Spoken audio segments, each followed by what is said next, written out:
Dear students, आज हम लोग बात करेंगे कि गुरुत्वीय त्वरण स्मॉल जी को प्रभावित करने वाले कारक कौन से हैं। ठीक है, तो पृथ्वी एक पूर्ण गोला नहीं है। तो पृथ्वी का जो आकार है वो कोई वृत्ताकार नहीं है। पृथ्वी जो है आपकी अंडाकार शेप में है। अंडाकार मतलब जैसे इलिप्स होता है, ये बेसिकली ये इस शेप में। बात समझिएगा थोड़ा सा, और इसको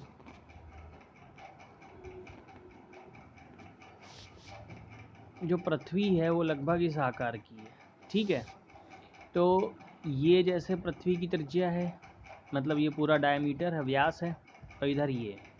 ठीक है, तो इस ये क्या है, ये आपका विषुवत वृत्त है। ये क्या है, विषुवत वृत्त। ठीक है, इसको विषुवत वृत्त कहते हैं, विषुवत वृत्त। ठीक है, और ये क्या है, ये आपका ध्रुव है। क्या है ये, ध्रुव। ठीक, तो देखो इधर की तरफ ये जो त्रिज्या होगी ये कुछ कम लग रही है आपको, और इधर की तरफ ये जो त्रिज्या है ये आपको कुछ ज़्यादा बड़ी लग रही है। ठीक है, तो पृथ्वी की त्रिज्या ध्रुवों से विषुवत वृत्त की ओर जाने पर बढ़ती है। देखो ध्रुवों से मतलब यहाँ से अगर आप नीचे आओगे तो इसकी त्रिज्या क्या हो रही है, बढ़ रही है। देखो त्रिज्या वैसे ये होती तो ये आपकी ज़्यादा होगी। बस समझ में आ गई, ध्रुव की जो त्रिज्या होगी उससे कंपेरेटिवली जो विषुवत वृत्त की त्रिज्या होगी वो ज़्यादा होगी। ठीक है, तो अधिकांश गणनाओं के लिए पृथ्वी के पृष्ठ पर या इसके पास जी के मान को लगभग स्थिर मान सकते हैं, लेकिन पृथ्वी से दूर की वस्तुओं के लिए पृथ्वी के गुरुत्वीय बल के कारण त्वरण समीकरण जी बराबर GME/d² से ज्ञात किया जाता है।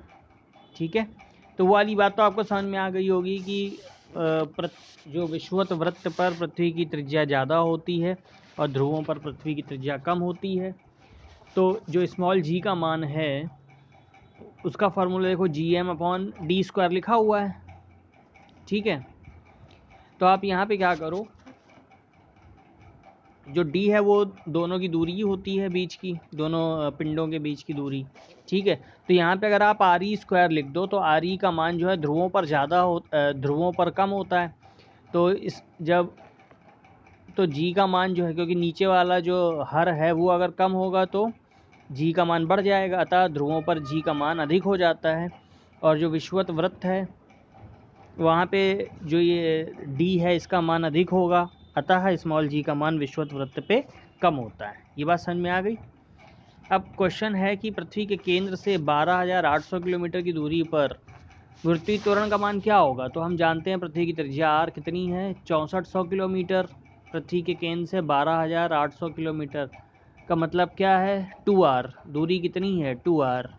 ठीक है, तो g बराबर GME/r² फार्मूला है, अतः 12,800 किलोमीटर या 2r दूरी होने पर G2 बराबर GME/2r का होल स्क्वायर, तो GME/4r²। तो जो G1 है उसका फार्मूला क्या है, GME/r²। तो G1/G2 GME/r² को भाग दे दिया GME/4r² से, तो 4/1, यानी G1/G2 का अनुपात आपका आ गया 4/1। तो G1 बराबर 4G2 और या G2 बराबर G1/4। तो इसका क्या मतलब हुआ कि अब जो है अगर आप ऊंचाई पर जाओगे, अतः पृथ्वी के केंद्र से 12,800 किलोमीटर की दूरी गुरुत्वीय त्वरण का मान पृथ्वी के धरातल के गुरुत्वीय त्वरण का 1/4 होगा।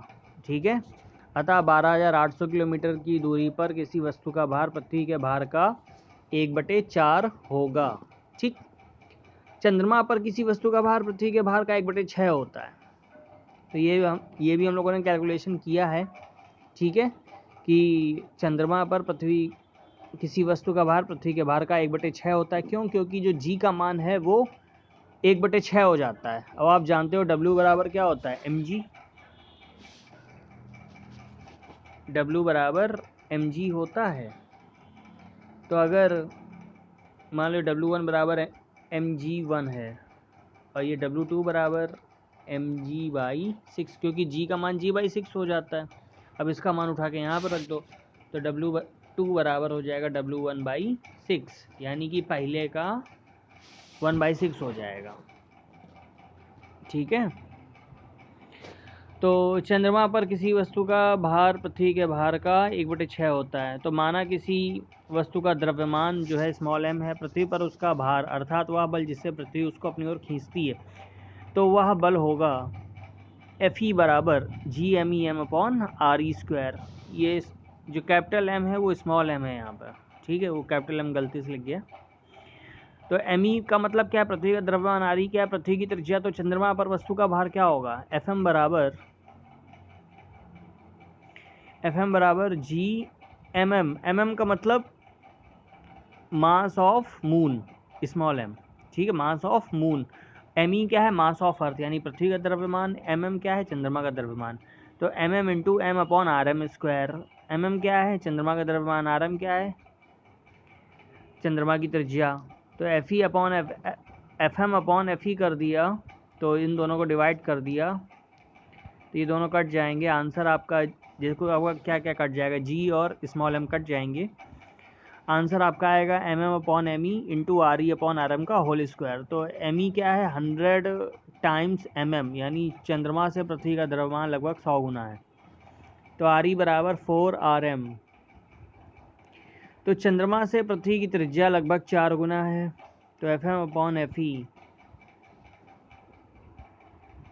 ये आपका बराबर हो जाएगा mm/100m।